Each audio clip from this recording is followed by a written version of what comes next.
Welcome to the second Lion Sun Business Podcast, where we spotlight ourselves as Black people, artists, business people. I have a very interesting and amazing guest with us today. I said earlier in the mic check and the sound check, this is somebody who I feel like I have a lot in common with, and more people should know about this individual's art and the level of talent that's out there in our tribe. He's an individual from New Jersey like me. He is very talented in many different forms and mediums of art, to the point where he's multimedia. I'd like to give a warm welcome to my guest today, Cidni. How's it going, dude? How's it going, brother? I'm good. You're doing good? All right. So we actually had this interview 2 years ago, technically, right? Yeah, something like that, yeah. Yeah. I met you at Atlanta Underground. Yeah. And I could just tell you were a genuine guy. You had a lot of interesting things to say. Seemed like you were in a good place. And because I brought up my condition, you also brought up your condition. And that's how we found out that we have the two different types of bipolar disorder. Yes, possibly. I think I'm one. One. Possibly. Yes. As you probably know, but Right. my mom says this too, yeah. Before we get more into that, let's talk about New Jersey. I grew up in South Jersey. You grew up in North Jersey. Yeah, Touching. I guess it's like Central Jersey. I don't really... Central Jersey? I guess people, like, when people say Central Jersey, like, when I was at school. Okay. Did you also experience a lot of, like, the weird sort of, this black person is where normally we don't find black people stuff? In my town or in your town? Yeah, my town was really weird because it was mostly white people. Yeah. So I kind of stood out, I guess. Like, I didn't really notice it that much. Like, freshman and sophomore year, I didn't really notice it. Right. But then I was like smoking weed, and I was just like taking drugs, I guess. Like, it started junior year. Right. And I was like, damn, and I was kind of like I'm black, but I like weirder music. Like, I like Grizzly Bear, like Animal Collective, Beach House, like that sort of era of like indie rock. Right. So it was weird, and then that continued into college. Even though college was more people, the groups I knew in college, I stood out, you know. Right. Yeah. It's sort of ironic how what's considered, because probably when you grew up, you didn't know, like I didn't know, that we invented rock. Yeah. And yeah, definitely. I mean, I went to like some like this thing at Lincoln Center. The trumpeter Wynton Marsalis. Oh yes. I would go there, and he probably would say shit about how blues was created by black people, which turned into rock. But I was very young. I probably didn't pay attention. Right. If you ever listen to ska music, I don't really. I listen to like Lee Scratch Perry. Mm-hmm. You know, I don't really know. Like, I guess I don't listen to ska. I've heard of like Sublime. Right. I guess that's about as deep as I would go into ska. Yeah, there's definitely a lot. It's more of a similar to rock. It started in the Caribbean, but it got popular in the UK. Yeah, and then it came back here.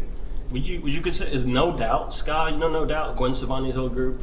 No, is that ska? That was before she went solo, like the Harajuku Girls. Definitely, because during the 90s, ska got so popular that it was in like Tony Hawk Pro Skater. Yeah, I remember. It was so many. It was in Sonic Adventure 2. I didn't have that one, but yeah. Right. It's in the second level for But yeah, so there's a lot of things where even if it's something that's out of style in our community, we probably started it, and because we're so original and we create so much, is why you and I are here today to talk about art and different creativity. I have some samples which they're not going to see on camera, but I'm going to edit in later just to explain it. Oh, that's cool. But I wanted to get your input on more of the things that you talked about. I'm going to edit this out too quickly. So I wanted to start where I said we were going to start. Oh yeah. You mentioned that this is the best piece to introduce new people. Yeah, I didn't really say new people. Well, I mean, I did say new people, but I used to have different names. I don't really use them as much anymore. Right. But the name I had is Almeida Calder because there's a Solange song, Almeida, which I heard it. I was like really crazy. My favorite on her second album, or not second, but the second album I got into her late. Right. And then Calder, he paints and he does installations. So this is kind of like, it would be cool if there was an installation. Absolutely. Or it would look cool if it was an installation. So you're starting to think about being involved with more exhibits. Yeah, like I've always thought exhibits, like the project, the album that I made, I Wish I Were an Action Star. I thought of that, like what would it look like as an exhibit? Right. You know, maybe like moving clips. I don't know what like paintings I would have.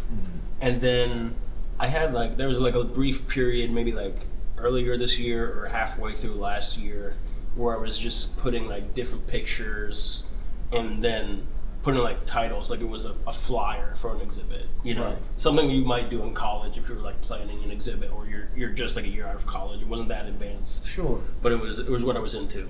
What do you think about the people who run exhibits? What has your experience been communicating with them, working your way into exhibiting your art there, making an installation there with them? Is it normally difficult? I would say for me it's difficult. You know, I didn't go to art school. I didn't really make connections with people. I think it's easy. Like it's like a lot of people, they get into like the art world. Like the internet's crazy. Right. Like people get a lot of traffic from like, the internet and shit like that. You know, but I know people. Not a lot of people, but I guess people who went to art school. I know a painter I really like. She was at my high school. Oh, interesting. I think she went to Pratt. You know, it's kind of interesting. Like she has no idea. Like it's kind of weird, but maybe not that weird. But like I really liked her art, and she does like 3D stuff. Okay. So every time I do 3D, I kind of think of her. She does oil paintings though. Right. So that's like super crazy. Like oil painting, like. My oil paintings really don't look that good. I don't want to like self-deprecate myself. That's interesting. Like her oil paintings look like 3-dimensional. Like it looks like a weird 3D world, like a computer made it. Okay. You know, so I do think of that sometimes. But like this is a newer skill that I've seen. Yeah, oil paintings. Yeah, I've seen a couple oil paintings that look like 3D. So it's like the new era, like the internet era, coming with like. I guess classical painters. Sure. In these last 2 years, you've started doing 3D art because I noticed a lot more. Yeah. I think I started Blender maybe 2 years ago. Yeah, about. Oh man, and that's something that I really want you to sit back and think about. You, the viewer at home, in the course of just one answer, how many different styles of art you are regularly making, and. One of the reasons why I want more people to pay attention to your page is because of the amount that you consistently create. Like you are a creator by verb, not just by definition, but you are, I'm sure as soon as you leave here, you're going to be making something. Yeah. And did you need to get used to that pace of making? Someone's asked me that before, like, not really. Like I'm kind of not crazy, but like I have focus problems. Sometimes my focus is good, and I focus on one thing that I like a lot. Sometimes in my head I have like OCD about shit that doesn't really fucking matter that much.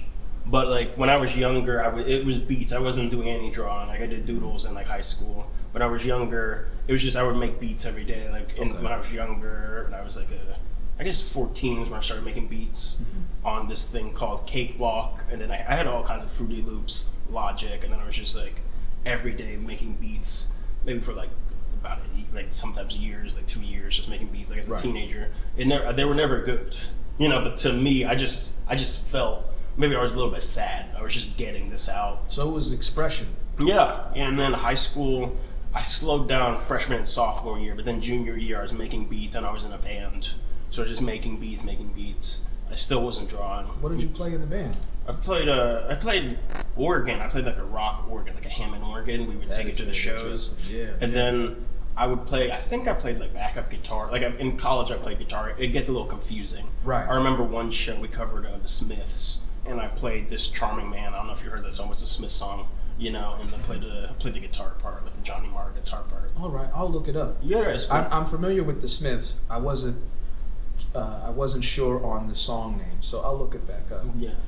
And your influences as well. Before we get into that, I do want to bring up I call bullshit on your oil painting What do you mean? comment because I have. Oh, you like that? I have a painting right here called "A Face with Blue Eyes" Yeah. that I really fuck with. Okay, I don't know if this was possible. I don't know if this was oil.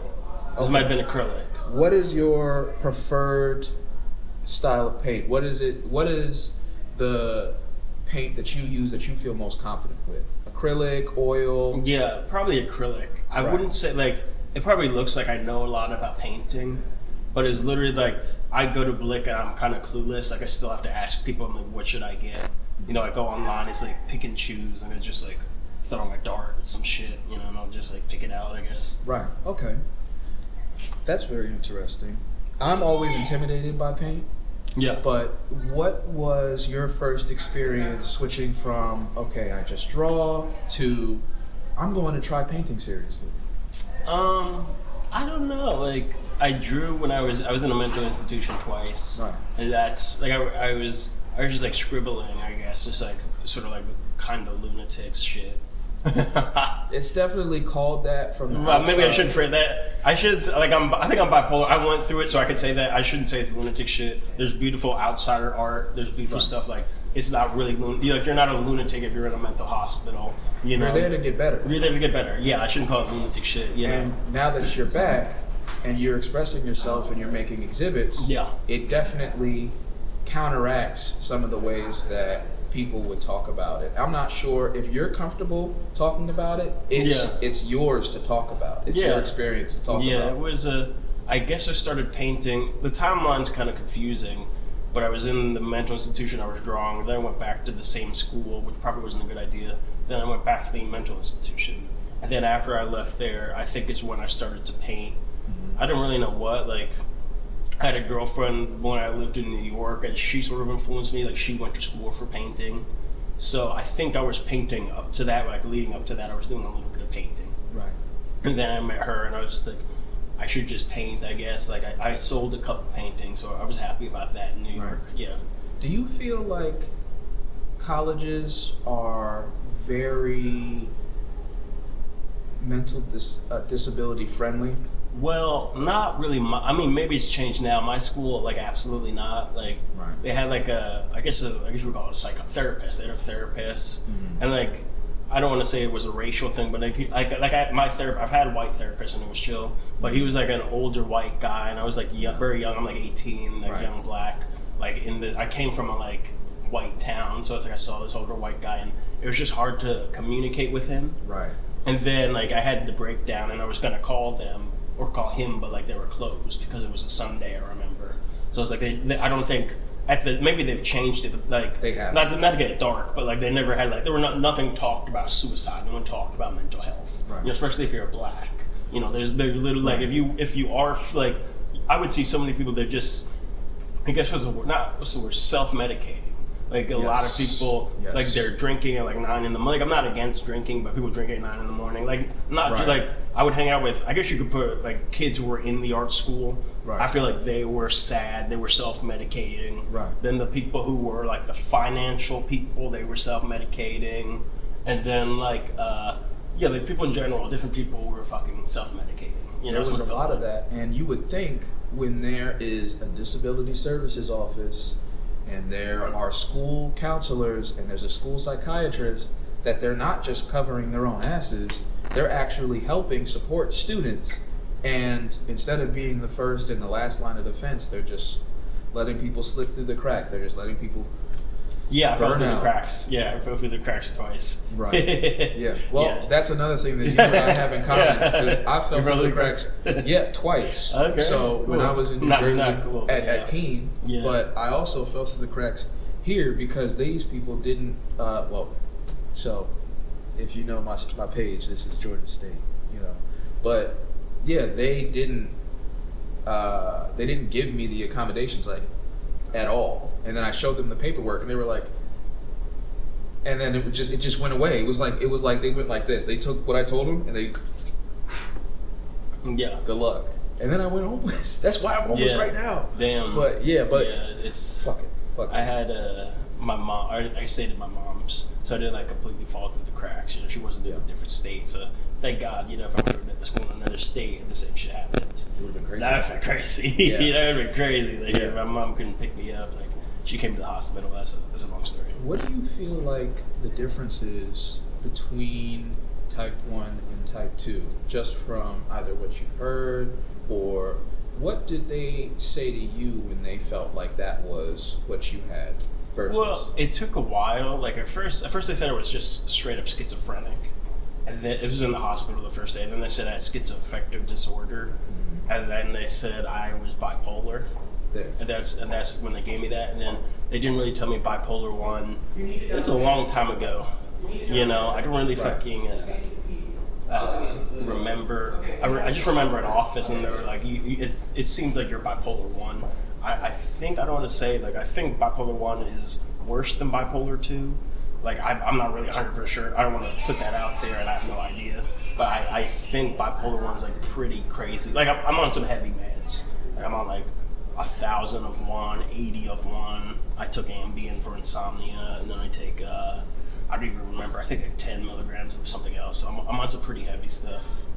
But do But you it feel works. like Yeah, in fact, definitely. Yeah, like it was like night and day. I think when I was younger, maybe it was like building up, like for a breakdown, like it was waiting to fucking happen. Right. You know, but definitely like the second time I had the breakdown, like leading up to that, I wasn't taking meds and I was just drinking and like smoking weed.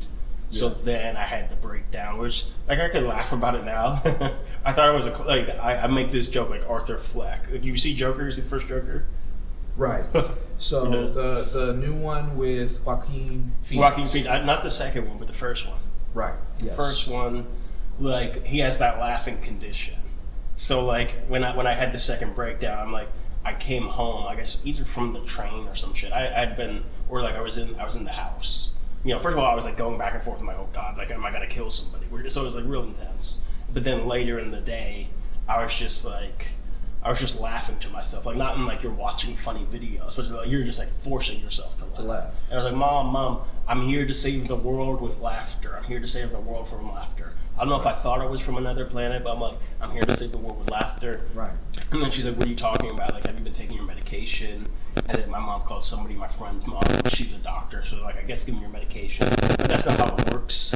You know, so it's like, you don't take it, and when you take it, it's not automatically going to work. Right. So then she drove me to the hospital. Right. And I was there waiting, and they're like, okay, like, you smell like lithium. Because it's like, I guess it's just, like, I took a lot to like try to make it. Well, it wasn't smart, but my mom had no idea. I had no idea. Oh, yeah, I took that's some to dangerous. make up for it. Right. So yeah. then it's like they're like something smells like metal, you know. So lithium, that pill, if you Yeah. take a lot of it, it's literally like metal. Yes, like, it is. I guess you would say maybe batteries. I don't really know. Maybe It's not batteries, interesting. but just like a lot of metal. I can't smell that well anyway. But they were like, okay, like it smells like metal. I guess it's because you took a lot of lithium. There was a doctor. He was okay, and then I was talking to like a nurse. So yeah, that was about it. But I've taken my medication since then, and I'm sober now. So it's like night and day, you know. So I definitely like besides like a few kinks and shit, like I feel pretty good. Like everything's working. And there's a reason why you're here. Every time that I see you post, every time that I see you create something, I'm glad that you're still here, that you're okay, and that you are okay with being okay. Sometimes people, when they get that night and day difference of, okay, this is starting to work a little bit, I can start to actually do things and live, that can sometimes feel off because you were off for so long. Yeah, I was really I was pretty fucked up for a lot of years. I didn't even realize it. I was kind of like not with a good crowd of people. I was probably bipolar. I didn't have a break until like I don't even know. I think possibly 2012 because like there's that whole shit. Like it was this conspiracy theory with the Mayan temples. So I feel like 2012 if you're already yeah. paranoid and then it's 2012, I'm like, oh shit, 2012, like the Mayans, like you never know what the fuck's gonna happen. Right. So I was like Googling shit about that. Like I had always like when I was younger, like I liked this guy Flying Lotus, and I know probably not good that he made it. I mean, it's his life, it's his music, it's his art. He had a song called DMT Song. And I was like, oh wow, DMT, like black person that takes DMT, like that's fascinating. I never actually took DMT, but I was just fascinated with like death, kind of like psychedelics, you know, Right. like not, I guess ego death, whatever the fuck that means, Right. Shit like that. I still don't even understand it to this day, but I was like into it. Of course. Yeah. Of course. That is a good one to probably point to this earlier this year. Yeah. I wanted to show another form of art that you create. This one is called Lisa and Casper. Yeah. And I wanted Yeah, to... I like this one. I should find this. Because sometimes they get lost. I literally put them out and I forget. I'd love to go through, honestly. Like, I would go through your entire page and just, I'm saying I would do this for free. Me personally. Like, I'm volunteering. Yeah. I would just make sure that all the paintings go into a painting folder. Yeah. And the poems, which we're still going to get to in a second, the poems, go into a poem folder. Yeah. I have one here. We can talk about it really quick if you remember it. And I just want to make sure that it's like cataloged because I think it's really interesting. And because I just like to organize stuff sometimes. And if you would have it, I would screenshot them, put them in folders, and then just sort of email it back to you just so that you kind of have a record. If that would be cool with you. Possibly. I mean, maybe. Yeah, possibly. Anyway, yeah, cool. So, no pressure, though. No pressure. No pressure to do that. No pressure. Right. And, going forward from that, just what you were mentioning about type 1, where definitely there's a lot of spikes, and the main difference between type 1 and 2 is just hypomania and mania. That's it. That's the only, if you can't have mania, then you're type 2. But obviously, a lot of doctors don't want to risk it. And so type 2 gets way more diagnosed wrong, and they put you on stuff that you need for type 1. And so it can be interesting in that way. But going forward with what I wanted to talk about is you also make a lot of interesting edits of images. Yeah, that was interesting. That it's just a middle finger, but there is this Chinese painter Ai Weiwei, and he didn't get famous for this image, but he became known. He would go to I think it meant more. I mean, I think it means more to me, but he would go to I think government buildings. He would go to different monuments, and he would give his middle finger, and he did a picture series or some shit like that. I'm gonna definitely. You should look him up. Yeah, Ai Weiwei. Possibly, I think he designed something for the Olympics. I want to say he was kidnapped by the Chinese government. They kidnapped him because he was saying crazy shit. You know what? You hear about him? He was pretty popular. Right. He designed something possibly for the Olympics. I don't know say that happened when it didn't. I think he got kidnapped by the Chinese government and they tortured him. I think there's videos of him getting tortured. They made a documentary that I think I saw. And I think they only let him out when they were pretty sure he was gonna die soon. Yeah, he's alive though. He's alive. Oh, he did end up living. He's alive. That's good. They beat his ass pretty bad. Okay. I didn't laugh. Yeah, it was fucked up. We got here. Poem time. We have. So there's a specific line here in this poem. When did you start writing poems? That's a good question. I mean, when I was younger, I had really bad stories. I had a story about a guy. He just wants to sleep with women and he can't, so he drives his car off a bridge. It was very a teenager, a teenager's bad story. Yeah. And then I had a story about an Italian. It was a Borat sort of deal. It was also bad. I never finished it. It was an Italian shoemaker who had a sex addiction problem.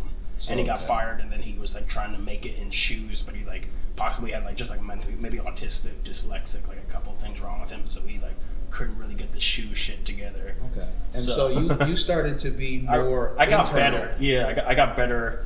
I don't really know. I guess late 20s, I feel I didn't like my art really until I was 30. Musically, I didn't like my art for 15 years. My paintings I think my paintings got better, whatever better means. I enjoyed my paintings more than my fucking music.